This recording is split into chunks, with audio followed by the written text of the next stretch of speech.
बिस्मिल्लाहिर्रहमानिर्रहीम, अस्सलाम वालेकुम। जियो न्यूज़ पर आप देख रहे हैं आपस की बात और मैं हूं मुनीब फारूक। ये है मास्क, इसका इस्तेमाल जारी रखिए। हर प्रोग्राम के शुरू में मैं कहता हूं, आज भी कह रहा हूं आपको, और खुद को और अपने ख़ानदान को वैक्सीनेट भी करवाइए। प्रोग्राम का बाकायदा आगाज़ करते हैं जी। पीडीएम पता नहीं ये मुर्दा घोड़ा है या अभी भी इसमें कोई जान है या नहीं। बहरहाल अब शहबाज शरीफ साहब महज लीडर ऑफ द अपोजिशन बनकर तमाम सियासी जमातों को, अपोजिशन जमातों को उन्होंने दावत दी, इशाइये पे बुलाया। वो पीडीएम को दोबारा इकट्ठा करने के लिए था या वो महज शहबाज शरीफ साहब का बतौर लीडर ऑफ द अपोजिशन एक कोशिश थी, एक काविश थी? क्योंकि पीडीएम के अंदर पाकिस्तान पीपल्स पार्टी और एएनपी क्या वापस आ रहे हैं, नहीं आ रहे हैं, इसका फैसला अब तक नहीं हो रहा है। क्योंकि शहबाज शरीफ साहब का मौक़िफ़, उनका तर्ज सियासत मुख्तलिफ है उस मौक़िफ़ और उस तर्ज सियासत से जिसकी प्रैक्टिस जनाब मियाँ नवाज शरीफ फरमाते हैं या उनकी साहबजादी करती हैं। अब हुकूमत का स्टांस पीडीएम के हवाले से यही रहा है कि पीडीएम की ना पहले कोई रेलेवेंस थी, ना अब है, ना उससे कोई हुकूमत को ख़तरा है। बल्कि पीडीएम के शराजे कितने बिखरे हैं, कितनी टूट फूट का शिकार है, इसके बारे में फवाद चौधरी साहब क्या कहते हैं, ज़रा सुनिए। पीडीएम के अंदर एक अपनी लड़ाई है। चूंकि कोई जमात या इत्तेहाद जब नज़रिए के ऊपर कायम ना हो, उनका कोई कॉमन एक ऐसा नज़रिया ना हो जिसके ऊपर अपनी ज़ात से आगे आप जा सकें, वो चीज़ें ज़्यादा देर रहती नहीं हैं। और इसीलिए हम देख रहे हैं कि पीडीएम हमारे सामने बिल्कुल बिखर के रह गया है। और शहबाज शरीफ साहब हों या मरियम नवाज शरीफ हों या ख़ुद नवाज शरीफ साहब हों, कोई भी इस इत्तेहाद को सहारा नहीं दे पाएगा और ये मज़ीद आगे जो है वो कमज़ोर होंगे। ये इत्तेहाद अगर है तो फिर मजीद कमज़ोर होगा। दिलचस्प बात यह है कि मरियम नवाज शरीफ साहिबा, जो कि शहबाज शरीफ साहब के आने के बाद यानी ज़मानत पर रिहाई के बाद ये तसव्वुर किया जा रहा है कि मियाँ जो मरियम नवाज शरीफ साहिबा हैं वो उनका जो मौक़िफ़ है इस हवाले से वो बहुत ज़्यादा उसका इजहार नहीं कर रही या उनका ट्विटर को बहुत ज़्यादा एक्टिव नहीं है, ये तासुर है। अब इसकी नफ़ी भी की जा सकती है कि नहीं, मरियम नवाज शरीफ साहिबा का मौक़िफ़ भी वही है, वो उसी तरह एक्टिव है। लेकिन शहबाज शरीफ साहब की जो कोशिश या काविश मौजूद रहती है और आज भी मौजूद है, जैसे मैंने पहले अर्ज़ किया, वो यही है कि तमाम अपोजिशन को इकट्ठा किया जाए। कमरुज़्ज़मान कायरा साहब ने कहा कि शहबाज शरीफ साहब ने रात को और बातें की हैं, जबकि शाहिद खाकान अब्बासी साहब ने आज और बातें की हैं। शाहिद खाकान अब्बासी साहब की बातों को रेटिफाई करती हैं या एंडोर्स करती हैं, उस पर मोहर लगाती हैं मरियम नवाज शरीफ साहिबा, या वो सियासत या सोच जो कि शहबाज शरीफ साहब की उसके ऊपर अपनी मोहर लगाती हैं? मरियम नवाज शरीफ साहिबा क्या फरमा रही थी, आप जरा सुनिए। जो उनको शो कॉज नोटिस इशू हुआ था उसका जवाब अभी तक नहीं आया। तो जब वो जवाब आएगा तब बैठ के देखेंगे उस जवाब के अंदर कितना सॉलिड जवाब है, उसका क्या करना है। तो शाहिद खाकान अब्बासी साहब ने बिल्कुल सही बात की। और जो अगर आप उसको कंफ्यूज करते हैं तो मैं आपको ये भी बता दूं कि शहबाज साहब ने जो डिनर होस्ट किया था वो पीडीएम का डिनर नहीं था, वो बतौर अपोजिशन लीडर उन्होंने अपने फ़राइज़ की जो या जिम्मेदारियां जो थी उसकी अदायगी के लिए वो किया था। बजट सेशन का प्लानिंग थी वो, उससे पीडीएम का कोई लेना देना नहीं है। शाहिद खाकान अब्बासी ने उसी मौक़िफ़ को आर्टिकुलेट किया जो पीएमएलएन का मौक़िफ़ है, जो मेरा मौक़िफ़ है और जो पीडीएम का मौक़िफ़ है। शाहिद खाकान अब्बासी साहब ने बहुत सी बातें कही हैं, वो इस बात पर भी डिसएग्री करते हैं कि पीपल्स पार्टी का कोई वापस आने का चांस है। बहरहाल पाकिस्तान मुस्लिम लीग नून के अंदर मौक़िफ़ किसका ज़्यादा अहम है, शहबाज शरीफ साहब का या मरियम नवाज शरीफ साहिबा का? शहबाज शरीफ साहब आउट रैंक करते हैं मरियम नवाज शरीफ साहिबा को, क्योंकि अगर देखा जाए तो उस हिसाब से जो हिरारकी बनती है, शहबाज शरीफ साहब सदर हैं, मरियम नवाज शरीफ साहिबा वाइस प्रेसिडेंट हैं पाकिस्तान मुस्लिम लीग नून की। लेकिन अहमियत ज़्यादा किसकी है, या जो बयानिया जिसे कहा जाता है मुस्लिम लीग नून का, वो कौन एडवोकेट करता है? इस पर बात होगी आज के प्रोग्राम में। और ये कि पीडीएम के अंदर पाकिस्तान पीपल्स पार्टी क्या वापस आना चाहती भी है या नहीं, जिस कदर दोनों जमातें एक दूसरे से दूर हो चुकी हैं और आपस में तलखी बढ़ चुकी है, इस हवाले से भी बात होगी। और हुकूमत क्या इस सारे माहौल के अंदर, इस तमाम सियासी डेवलपमेंट के अंदर जो भी करने की कोशिश की जा रही है, इससे बेनिफिट कर रही है, या हुकूमत के लिए ये पूरा अपोजिशन इत्तेहाद पहले दिन से लेकर आज तक इर्रेलेवेंट है? इस पर बात होगी। मेहमानों का तारुफ करवा देता हूँ। जनाब हमारे साथ मौजूद है मियाँ महमूद रशीद साहब, सूबाई वज़ीर हैं पंजाब के हाउसिंग के। बहुत शुक्रिया मियाँ साहब, आपका पाकिस्तान तहरीक इंसाफ की नुमाइंदगी कर रहे हैं। जनाब तलाल चौधरी साहब, मरकज़ी रहनुमा है पाकिस्तान मुस्लिम लीग नून के, आपका भी बहुत शुक्रिया। पलवशा खान साहिबा सेनेटर हैं पाकिस्तान पीपल्स पार्टी की, डिप्टी सेक्रेटरी इंफॉर्मेशन भी हैं, बहुत शुक्रिया आपका, आपने प्रोग्राम में वक्त दिया। सबसे पहले ज़रा तलाल चौधरी साहब आप बता दें, ये क्योंकि अब ज़रा अपोजिशन हुकूमत तो जैसे मैं रोज प्रोग्राम में कहता हूँ, हुकूमत का कुछ बिगाड़ नहीं पाई सिवाय उस सियासी इंतखाबात के अंदर जो सियासी कामयाबी आपने ली, इंतखाबी कामयाबी ली, उसके अलावा इस पीडीएम के प्लेटफॉर्म से ये कहा गया ये अब गए, ये दिसंबर में गए, ये जनवरी में गए, ये फरवरी में ये हो जाएगा, कुछ हुआ नहीं। इमरान खान साहब एज वी स्पीक आज भी वज़ीर आज़म पाकिस्तान हैं और उस्मान बुज़दार साहब वज़ीर आला पंजाब है। मुझे ये बता दीजिए ज़रा कि पाकिस्तान मुस्लिम लीग नून के अंदर जो वोटर सपोर्टर है वो शहबाज शरीफ साहब को बतौर प्रेसिडेंट सपोर्ट करेगा कि वो चाह रहे हैं कि पीपल्स पार्टी भी राज़ी हो जाए, सारी जमातें अपोजिशन की इकट्ठी हो जाएं, उस बात के ऊपर वो आपका साथ देगा, या वो बात जो मरियम नवाज शरीफ साहिबा कह रही हैं कि पीपल्स पार्टी उस शो कॉज नोटिस का जवाब दे, आज भी दे, वजाहत दे जो पीडीएम ने उन्हें जारी किया था। तो आपका वोटर सपोर्टर जो है वो किसकी बात सुन रहा है? बिस्मिल्लाह रहमान रहीम। मुनीब साहब, ये बात कि अभी ऑपोजिशन उस कदर मुतहद नहीं है जितनी होनी चाहिए, मगर उसके बावजूद ऑपोजिशन ही डोमिनेट करती नज़र आती है और उसका एक लिटमस टेस्ट जो है वो ज़िमनी इंतखाबात है। कहीं पीपल्स पार्टी ने जीते हैं तो बहुत ज़्यादा नून ने जीते हैं, वो हुकूमत का तो नज़र नहीं आती। और जब हम इकट्ठे हुए हैं तो उसके रिजल्ट्स आप देख लें कि पार्लियामेंट के अंदर वो गिलानी साहब वाला इलेक्शन, मगर जो आप बात कह रहे हैं वो क्यों पता नहीं हम कोशिश करते हैं कि कहीं मियां शहबाज शरीफ और मियां नवाज शरीफ सामने आ जाएंगे या मियां शहबाज शरीफ और मरियम नवाज सामने आ जाएंगी। दोनों लोगों ने पार्टी का मौक़िफ़ और पार्टी को रिप्रेजेंट कर रहे हैं, दोनों लोग एक ही लाइन पर बात कर रहे हैं। बात यह है कि वो अपोजिशन लीडर है, उन्होंने अपोजिशन लीडर के तौर पर तमाम जमातों को बुलाया, पार्लियामान के अंदर जो कॉपरेशन और जो मामलात हैं उस पर बात की। पीडीएम जो है उसमें बहुत सारी जमातें और बहुत सारे लीडरान जो हैं वो पार्लियामेंट के अंदर मौजूद नहीं है। सो वह पार्लियामेंट के अंदर जब मौजूद नहीं है तो वो एक और फोरम है, उसके अंदर बिल्कुल वजाहत के साथ ये पीडीएम कह रही है कि शोकाज है, उसका नोटिस का जवाब देना पड़ेगा। और ये किसी को नीचा दिखाने के लिए, किसी को छोटा दिखाने के लिए नहीं, एक तरीकाकार है। और इसमें अगर कोई काम करता है तो उसके लिए वजाहत जमातें एक दूसरे से एक इत्तेहाद के अंदर ले सकती हैं। और मेरा ख्याल है कि जमातें जो हैं वो बालग नजरी का सबूत देंगी। पाकिस्तान के लोग तो पीडीएम की तरफ देख रहे हैं। अगर पीडीएम इस हुकूमत को 5 साल से पहले खत्म करने में कामयाब ना हो तो पीडीएम का तो कोई फिर फायदा नहीं बनाने का। फिर पीडीएम हो या ना हो कि वो 5 साल की। सबसे ज्यादा जरूरी तो हम यही समझते हैं कि लॉन्ग मार्च और जो इस्तीफे हैं उसी से ये सिस्टम जो है गिर सकता है। और सिर्फ हमारा मकसद हुकूमत की तब्दीली नहीं है, सिस्टम की तब्दीली है, जो कि पीडीएम के फोरम पर सिस्टम या हुकूमत की तब्दीली, सिस्टम की तब्दीली भी आप तभी होगी ना जब आप हुकूमत से जान छुड़ाएंगे। बकौल आपके हुकूमत से जान छुटी नहीं, लेकिन मसला ये है कि मुझे ये बता, कितनी दफा शहबाज शरीफ साहब ने ये कहा है, अब पाकिस्तान मुस्लिम लीग एक बहुत बड़ी जमात है, अपोजिशन की सबसे बड़ी जमात, पीडीएम के अंदर अपोजिशन की सबसे बड़ी नुमाइंदगी कर रही है। कितनी दफ़ा शहबाज शरीफ साहब ने ये डिमांड की है, इवन जेल से बाहर आने के बाद भी, जब वो बेल पर बाहर आए हैं, कि नहीं पहले पीपल्स पार्टी ज़रा शो कॉज नोटिस का जवाब दे, पहले हमारा बयानिया ये है कि वोट को इज्जत दे। कितनी दफ़ा शहबाज शरीफ साहब ने नेम कॉलिंग की है इदारों की या उस बयानिए की जो कि आप पीडीएम के प्लेटफॉर्म से बयान करते रहे हैं। शहबाज साहब ने तो एक दफ़ा भी ऐसी बात नहीं की। शहबाज साहब कहां नजर आए हैं कि वो मियां नवाज शरीफ के पीछे नहीं खड़े, या कहां उन्होंने कहा है कि मैं उस तकरीर को इंडोज नहीं करता, या कहां उन्होंने कहा है कि ये मेरा बयानिया नहीं है, या कहां उन्होंने कहा है कि मैं मुस्लिम लीग का सरबराह हूं, नून का सरबराह नहीं हूं। तो बात ये बड़ा क्लैरिटी के साथ है। ये हर एक का बार बार बोलना नहीं। देखिए कई इख्तलाफ नहीं है, बिल्कुल लाइन में खड़े हैं, वही बयानिया है, वही कायद है। और एक मैं आपसे अर्ज कर दूं, ये कलेक्टिव डिसीजन है पूरी पार्टीज के। पार्टी के अंदर मेरा या किसी और का मौका फर्क हो सकता है, बाहर निकलकर जो फैसला होता है सारे उस लाइन पर खड़े हैं और वो मौका पीपल्स पार्टी को जवाब देना पड़ेगा। पीपल्स पार्टी जवाब देगी पलवशा खान साहिबा ये शो कॉज नोटिस की, क्योंकि शहबाज शरीफ साहब वकौल कायरा साहब के वो तो वहां रात को कुछ और बातें कर रहे थे जिनका मेरे ख्याल में तलाल साहब ने भी जिक्र नहीं किया। शहबाज साहब क्या बातें कर रहे थे, बहसियत महज एक लीडर ऑफ द ऑपोजिशन के तौर पर कर रहे थे, या वाकई कोई फॉर्मल दावत दे रहे थे पीपल्स पार्टी को कि नहीं जी वापस आए पीडीएम के अंदर, बड़ा जरूरी है, ऐसी कोई बात हुई है?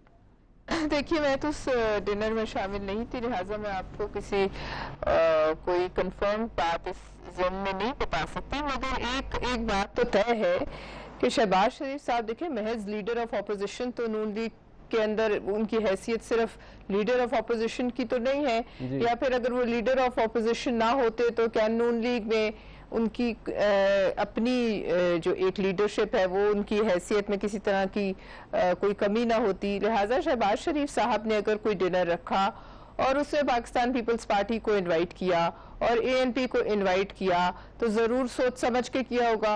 और फिर हम ये भी समझते हैं कि शहबाज शरीफ साहब जो मुस्लिम लीग नून खुद कहती है कि मियां नवाज शरीफ से पूछे बगैर कुछ नहीं करते, तो फिर मियां साहब ने भी उसकी कोई किसी तरह उसको इजाज़त दी होगी। और जाहिर है इतना बड़ा डिनर हो और फेडरल कैपिटल में हो और वो फिर क्या पीपल्स पार्टी इरादा रखती है, तो इसके ख्वाह है परवशा साहिबा वापस आने की PDM के अंदर, या नहीं रास चुके हैं, जुदा हो चुके हैं?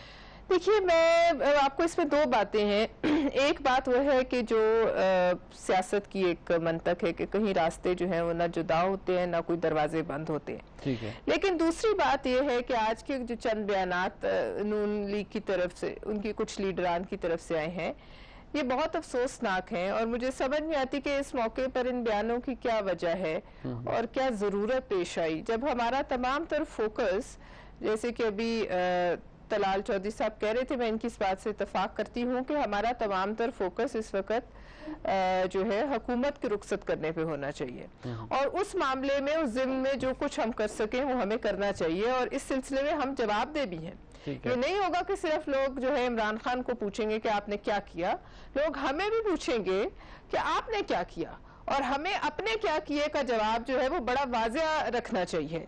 और दूसरी बात यह है कि PDM जिसने बनाई है वो PDM से उसको तो कोई निकाल नहीं सकता। PDM बनाने में और PDM में तमाम लोगों को साथ बिठाने में ये एक फैक्ट की बात है, एक हिस्सा है तारीख का। PDM जिसने बनाई है, जिसने बनाई है उसको PDM ने ही नोटिस दिया है और नोटिस फट चुका है और आप लोग नोटिस का जवाब देने के लिए राजी नहीं है, तो सिचुएशन बड़ी अजीब हो गई है इस वक्त। लिहाजा आप लोगों का ये नहीं कि जो आप किसको जवाब, देखिए हम किसको जवाब, PDM को, सरबराह को, PDM के सरबराह को नहीं।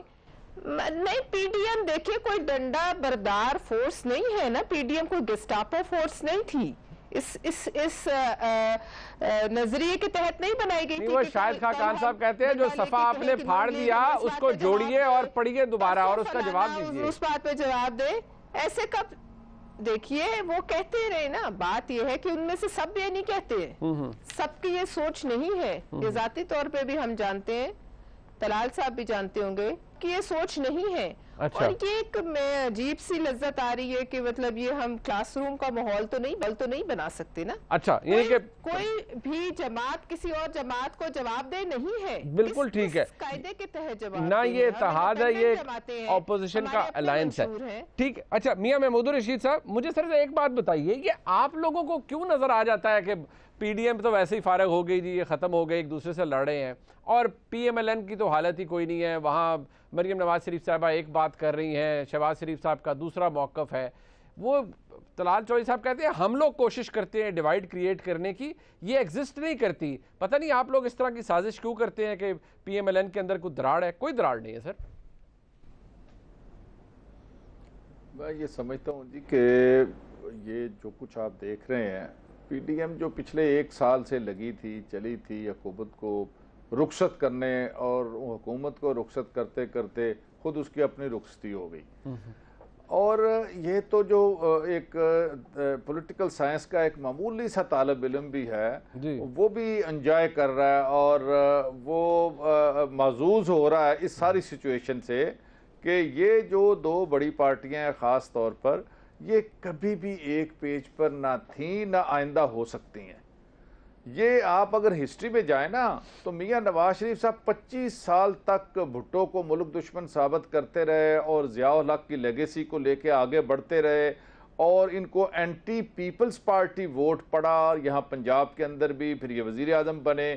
तो मैं ये समझता हूँ कि इसी तरह पीपल्स पार्टी के जो आम जनरल वोटर सपोर्टर था उसका बहुत बड़ा हिस्सा उन्होंने PTI को ज्वाइन कर लिया, क्योंकि वो ये समझते थे कि भुट्टो की कातिल जमात है, ये जो है ज़ियाउल हक के ये जो है वो मुंह बोला बेटा है, और ये जो जनरल कॉमन वोटर था उसने तरफ रुख किया कि वो ये समझता था कि नवाज शरीफ और शरीफ बरादरान को अगर कोई टफ टाइम दे सकता है तो वो जरदारी या बिलावल नहीं है, वो इमरान खान है।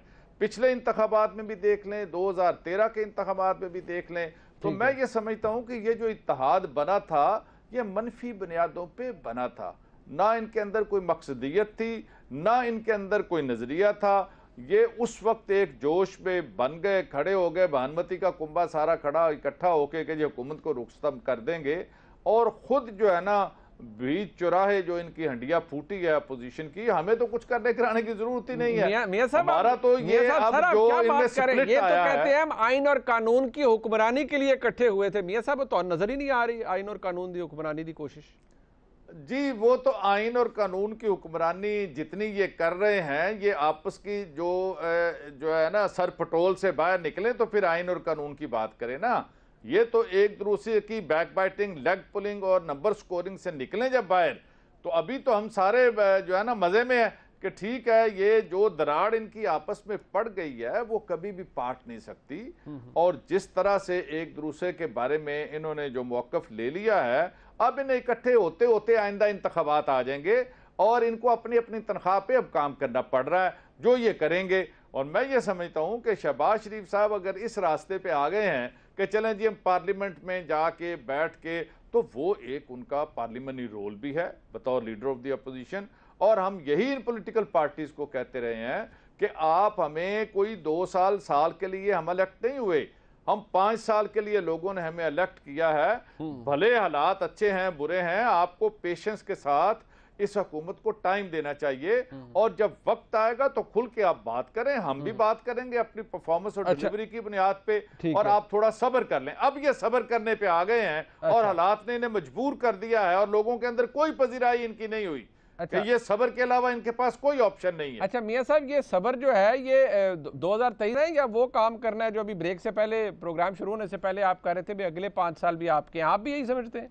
ऑफ कोर्स मैं ये समझता हूं कि अपोजिशन का जो रोल रवैया है उसको सामने आप रख लें, और जो पीटीआई की हुकूमत है, वजीर आजम है, उन्होंने बड़े स्ट्रक्चरल बड़े मुश्किल फैसले किए हैं जिसके मईशत आपकी टेक ऑफ करने जा रही है, और आइंदा 2 सालों के अंदर वो डिलीवरी देंगे कि आप लोग भूल जाएंगे पीपल्स पार्टी और नून लीग की। बिल्कुल ठीक हो गया, बिल्कुल ठीक हो। एक ब्रेक के बाद तलाल साहब पता नहीं इस बात की ताब लाए हैं या नहीं लाए, और पलवशा बीबी को क्या ये सुनकर परेशानी हुई है या नहीं हुई, इसका अंदाजा हम लगाएंगे ब्रेक के बाद।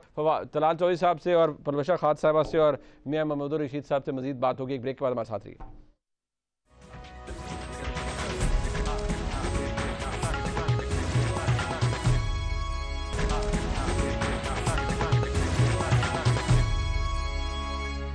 तलाल चौधरी साहब, और पीडीएम तो सर रखें साइड पे, ये मियां महमूद रशीद साहब अभी कह रहे हैं, फवाद चौधरी साहब ने कुछ दिन पहले कहा अगले 5 साल भी पीटीआई के हैं।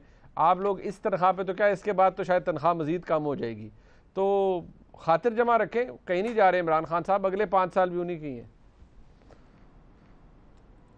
देखिए गर्मी का मौसम है और कई दफ़ा गर्मी लग जाती है, आपने सुना ही होगा गर्दन तोड़, दिमाग में कई दफ़ा बंदे को गर्मी लग जाती है, बंदा इधर की बातें कर ही लेता है। लेकिन ये अपना मियां साहब माशाल्लाह मैंने गलियों में फिरते देखे हैं, वहाँ रुलते देखे हैं। वजीराबाद में किसी ने घास नहीं डाला, इन्हें पता ही है, कंपेन करते रहे।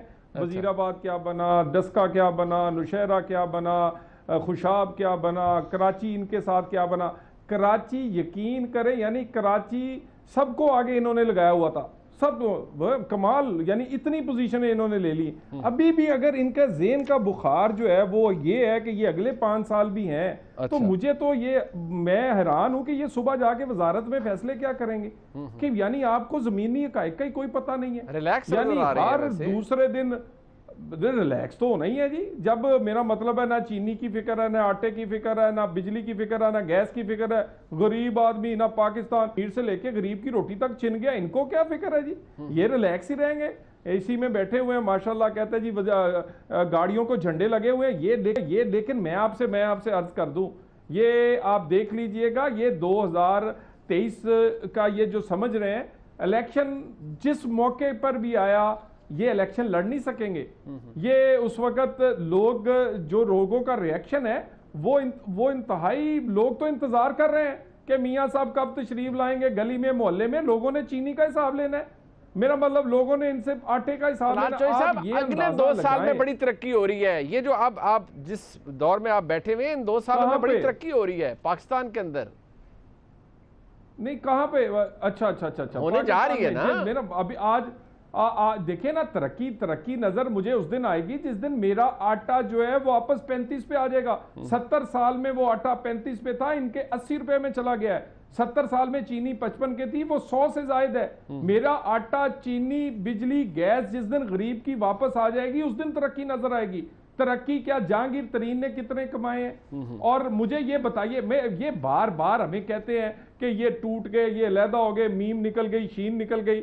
मैं निकला तो तरीन है, यानी दो ग्रुप है। अच्छा। एक ग्रुप है जिसका ग्रुप का नाम है हेलीकॉप्टर जहाज ग्रुप, अच्छा, जिसको तरीन साहब हेड करते हैं। दूसरा ग्रुप है अंडा कट्टा ग्रुप, जिसको के इमरान खान साहब हेड करते हैं। अंडा कट्टा, यानी ये दो अंडा कट्टा ग्रुप ना जी, मेरा मतलब दो ग्रुप्स है ना जी। एक को इमरान खान साहब हेड करते हैं, एक को तरीन साहब हेड करते हैं। बाइज्जत नाम रखिए, इनके अंदर टूट, देखिए ये अंडा कट्टा ग्रुप ये क्या इन्हीं के नाम है।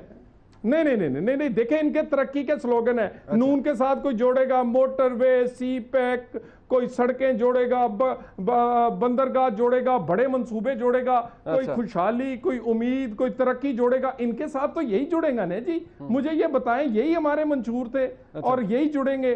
तो वो जहाज से मशहूर है, ये कट्टा से मशहूर है, तो यही। अच्छा। तो इसमें अर्ज क्या है? वैसे देखिए इन्होंने हमें दिए। और बात ये, गुजारिश ये है, ये अंदर से भी टूट रहे हैं और परफॉर्मेंस आपको ज़िमनी इलेक्शंस लिटमस टेस्ट है।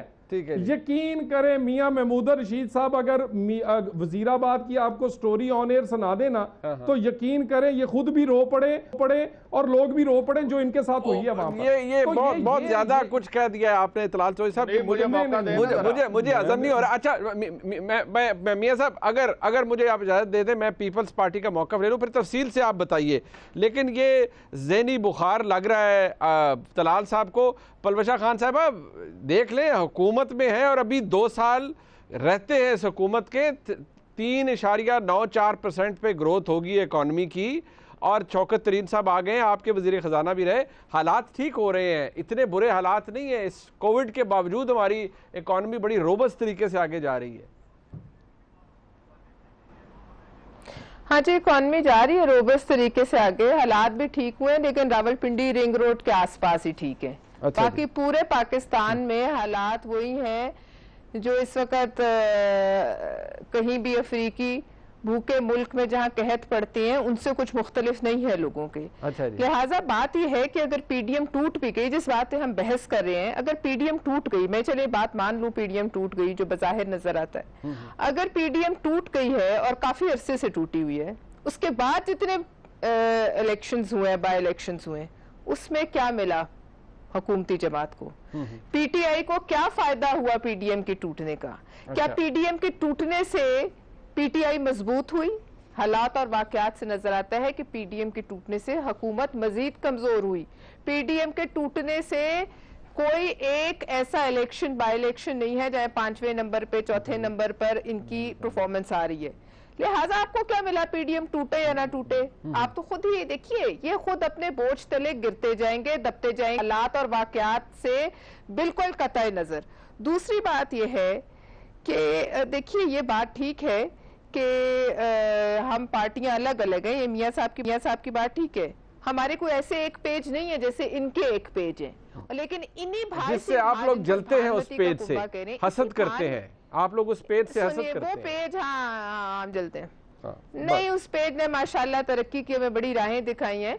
बात यह है कि ये जो कुंबा इनका था, चलिए ये तो भानमती का था, इसी भानमती के कुंबे ने मुशर्रफ को भी चलता किया था। अच्छा। इनसे बड़ा जो है वो पहलवान नहीं था मुशर्रफ। तो ये भानमती का जो कुंबा है, ये चले जरूर भानमती का कुंबा होगा, लेकिन ये बताइए कि जो पूरे पाकिस्तान का कचरा सियासी जमा हुआ पीटीआई में हुकूमत बनने से पहले, जिनको कहते थे हम इलेक्टेबल्स नहीं लेंगे, लेकिन लिए, वो जो कहीं की ईंट, कहीं का कूड़ा, वो सारा जमा हुआ, और उसके बावजूद उसके अंदर से एक और कुंबा निकल आया। उसके बारे में क्या ख्याल है? अच्छा। जो हम रोज 1.25 लाख जो मंतर जपते रहे हैं, पता नहीं 1.25 करोड़ हो गया, कितना इनका है इरादा, मैं एनआरओ नहीं दूंगा, मैं एनआरओ नहीं दूंगा, लेकिन एनआरओ तो आपने दिया उस कुंबे को जो आप में से टूट के साइड। अच्छा, चले और उनकी मिन्नतें की, वहां लोग गए, आपके वजीर आला उनकी कदम बोसी करते रहे। बात यह है कि इसी तरह के भानमती के कुंबे जुड़ते हैं, ठीक है, तो बड़ी बड़ी रियासतें गिरती हैं, हुकूमतें गिरती हैं। ठीक है। तो लिहाजा ये तो इसी मुल्क में MRD से लेके ARD तक आ जाइए, ऐसे ही होता रहे। ठीक है। इस दफा अफसोस है कि हम अभी चंद लोगों की वजह से जो है ये दराड़ आई है, और दराड़ आई है लेकिन इसका फायदा इनको नहीं जा रहा। ज्यादा तशवीश की बात है कि दराड़ आने के बावजूद ऑपोजिशन के चले फायदा जा रहा है या नहीं जा रहा, लेकिन वो को ये तशवीश होनी चाहिए जब आप ये कहते हैं कि ये चले जाएंगे लेकिन ये नहीं जाते, बट चले ठीक है। अच्छा जरा मुझे मियां साहब का मौका लो। मियां साहब, एक तो ये कि इक्तदार का बुखार है सर आपको, दूसरा ये आपकी पार्टी के अंदर ये हेलीकॉप्टर तो सुना था, ये अंडा कट्टा ग्रुप इन्होंने बना दिया है तलाल चौधरी साहब ने, जरा इसकी वजाहत कर दीजिएगा जी। ये तलाल चौधरी साहब खुद रेलू कट्टे हैं, ये कारकुन साजी करते हैं रातों को जाके कहीं दूसरी जगह, और जो कुछ हुआ मैं उस पर बात नहीं करनी चाहता। इन्हें इस तरह की घटिया बातें नहीं करनी चाहिए। मैं भी बहुत कुछ कह सकता हूँ, एक जो पॉलिटिक्स है उस पर बात करें। बाकी ये कि ये इनकी हजारों ख्वाहिशें ऐसी कि हर ख्वाहिश पे दम निकले, ये इनकी ख्वाहिश है कि बस जनाब चला जाए। ये आटे, चीनी और टमाटर से बाहर ही नहीं निकल रहे। मैं इन्हें कहता हूं कि मैक्रो लेवल पे देखिए क्या तब्दीलियां आई हैं। आज करंट अकाउंट डेफिसिट हम सरप्लस में है, 22 बिलियन डॉलर्स। आज एक्सपोर्ट जो है वो बावजूद कोविड के 8-9% हमारी बढ़ी है। ठीक। आज फॉरेन रेमिटेंसेस पिछले 10 सालों में सबसे पीक के ऊपर हैं, और आइंदा एक साल के अंदर ये 30 बिलियंस को अगर हम क्रॉस करते हैं एक्सपोर्ट पे भी और ये रेमिटेंसेस भी, तो मुल्क आगे की तरफ बढ़ रहा है। तमाम अशारिये पॉजिटिव और मुस्बत हैं। ये इन अकन कलंदों को नजर नहीं आता, इन्हें वो मजनू नजर आती है, लैला नजर आता है। मैं ये कह रहा हूं कि वजीराबाद इलेक्शन बार बार इन्होंने कोट किया 2-3 दफा, तो आओ मैं वजीराबाद इलेक्शन के तुम्हें फैक्ट्स बताता हूं। वजीराबाद इलेक्शन में PTI ने 2018 में 27,000 वोट लिया था और आपके कैंडिडेट ने 60,000 वोट लिया था। अब के बाद वजीराबाद इलेक्शन में PTI ने 48,500 वोट लिया है, और हम 21,000 वोट जायद लिए हैं पिछले इलेक्शन के मुकाबले में, और आपने 7,000 वोट कम लिए हैं। पिछली दफा आपके 60,000 थे, अब 53,000 हैं। तो ये क्या बातें करते हैं, वजीराबाद इलेक्शन में ये हो गया वो हो गया। मैं ये समझ रहा हूं कि ये जितना मर्जी ये इस तरह की नेगेटिव बातें कर लें, लोग ये देख रहे हैं। हमने नो डाउट के पिछले 2-2.5 साल बड़े 2018 और इस ज़िमनी इंतखाब का टर्नआउट एक ही था। ये आपने मुशाहिदा किया होगा, 2018 का टर्नआउट और 2000 और अब का टर्नआउट वजीराबाद का एक ही था सर। ये जो आप फरमा रहे हैं कि आपका वोट बढ़ गया, इनका कम हुआ जी, वोट तो नहीं पड़े हैं आप, वोट थोड़े से वोट जो है वो बड़े हैं बल्कि। अच्छा। मैं ये समझता हूं कि ये आइंदा इलेक्शन होने दें। ये थोड़ा मैंने जैसे पहले कहा, इन्हें मैं कहता हूं सब्र कर लो यार। ये आपकी जो आनियां जानियां उठानियां है ना, और जिस तरह से आप निकले थे हमें घर भेजने के लिए कि बस ये 2 महीने के लिए, ये 3 महीने के लिए, ये ख्वाब देखना छोड़ दें। हम कहीं नहीं जा रहे, कान खोल कर सुने, डिलीवर करेंगे। आइंदा 2 साल डिलीवरी के हैं और जुबानी कलामी जगलरी नहीं करेंगे। अच्छा। ऑन ग्राउंड आपको चीजें नजर आएंगी कि ये बेहतरी हो गई है। और लोग भी कोई इस तरह नहीं करते कि जनाब इमरान खान 22 साल की जद्दोजहद के बाद इक्तदार में आया तो बस इसको चलता करें। ये सारे माफियाज जिन्होंने लूट मार का बाजार गर्म करम रखा पिछले 20-20, 30-30 साल से ये हुकूमतों में है, और जिस हालत में हमें हुकूमत मिली है वो सारी दुनिया देख रही थी कि किन हालात के अंदर है, मुल्क डिफॉल्ट होने जा रहा था। आज वो सारे बादल छट गए हैं मायूसी के, और इंशाल्लाह आइंदा आने वाले सालों में इन्हें कहें ये अपोजिशन करें, आप असेंबलियों में जाएं, अपोजिशन करें। ये तहरीक चलाना, हुकूमत को घर भेज देना और हमारे ऊपर फप्तियां और आवाजें कसें, इनके बस की बात नहीं है। अच्छा। ये बातें यहां कर सकते हैं, ये इनके ज़हन का फतूर है, ये अपना फतूर है। इनको जो है ना कोई फतूर ही है, शऊर नहीं है कि जनाब ये पार्लियामेंट के अंदर जाके बैठे, उसी तनख्वाह पे काम करें। शहबाज शरीफ साहब आ गए हैं, वो अपोजिशन को इकट्ठा कर रहे हैं, अपना रोल वहां अपोजिशन का अदा करें और 2 साल के लिए सब्र करें। अच्छा, अभी चलें, आप 2 साल पे आ गए हैं, अब अगले 5 साल की आप बात नहीं कर रहे, अच्छी बात है। वो जरा वैसे भी तबीयत पे भारी पड़ती है बहुत। एक ब्रेक शामिल करते हैं, जरा तलाल चौधरी साहब और पलवशा खान साहबा से मजीद बात हो जाती है। मियां साहब भी साथ हैं।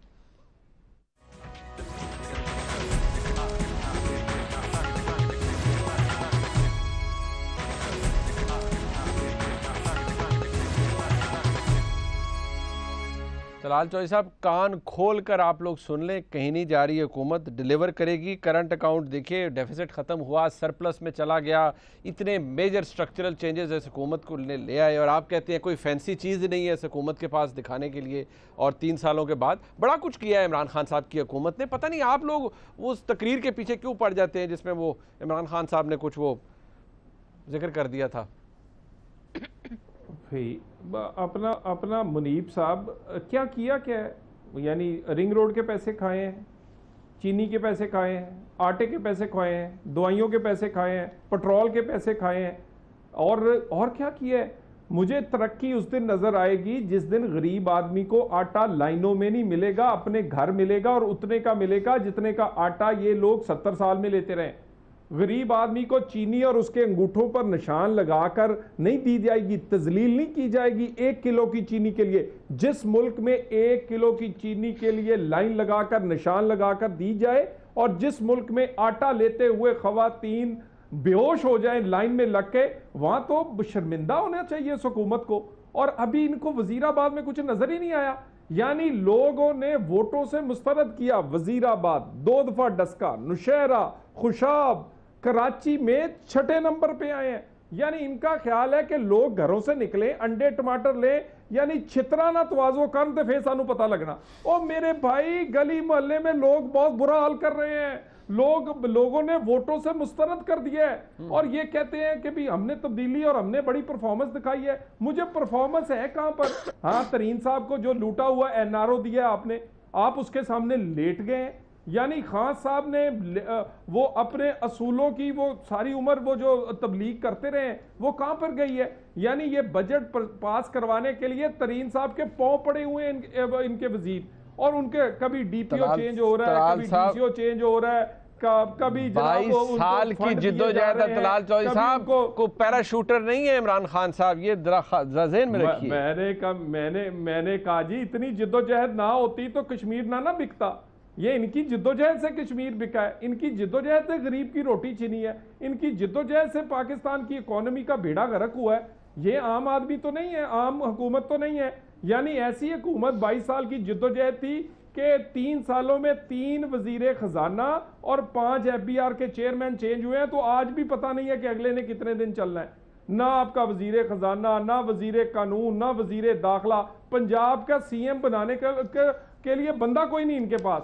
यानी ये हुकूमत है, ये कहते हैं ये टीम होगी, ये टीम ये हुकूमत चलाएगी, बेड़ा गर्क करना है जितना पानी पियो ठंडा वाले नहीं वो पानी ठंडा सर जी असि फिक्र ना करो, ए हुण साडी वारी ठंडे पानी दी, ताड़ी तत्ते पानी दी इंशाअल्लाह ताला।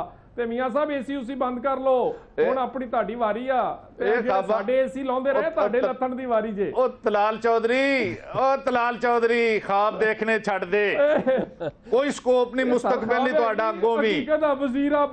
वजीराबाद वो छड़ दियो, खुशाब, नौशहरा, कराची, और डस्का खुशाब नु रोंड है जे, आइंदा देखें क्या है। अच्छा, इससे बाहर निकले, ये ज़िमनी इलेक्शन से बाहर निकले, या बॉम्बे तो जितना। ये मियां साहब बॉम्बे दियां फिल्मां ते हॉलीवुड दियां फिल्मां देखणियां छड़ दो, हकीकत बड़ी फर्क जे। लोग अंडे टमाटर लेके खड़े जे, और यकीन करो मैनू ताड़ी बड़ी फिक्र जे, और मैं तुहानू यकीन करो, मैं मेरी बात सुनो, मुनीब साहब गली महल्ले नहीं भागने दिया ना, साहब दी की सुनिए जनाब, पक गए पाकिस्तान दी कौम दी जानदी करो। और गल ये सानू ये देखे ना, ये जब हल्के में जाएंगे लोग पूछेंगे मियां साहब आटे का मोल किया और चीनी का मोल किया। अच्छा पलवशा बीबी, जब इशू हमारे सामने ये गवर्नेंस का है, लेकिन हुकूमत डिलीवर कर रही है, ये मियां साहब बार बार एक ही बात कह रहे हैं, आप किसी सियासी जमात का और चांस कोई नहीं नजर आ रहा, सिर्फ पाकिस्तान तहरीक इंसाफ ही है जो डोमिनेट करेगी आने वाला इंतखाब भी और अगले 2 साल भी। अच्छा, मुझे मियां साहब ने तो जाहिर है कहना है वो अपनी जमात को डिफेंड कर रहे हैं, लेकिन इसी की कोई 15 या 16 या 14 अगस्त 1988 का आप अगर अखबार उठा के देखें तो उसमें ज़ियाउल हक साहब ने कहा था कि मैं अगले 10 इलेक्शन गैर जमाती कराऊंगा। अच्छा, और उन्हें अगले 10 घंटों का 10 दिनों का इल्म नहीं था।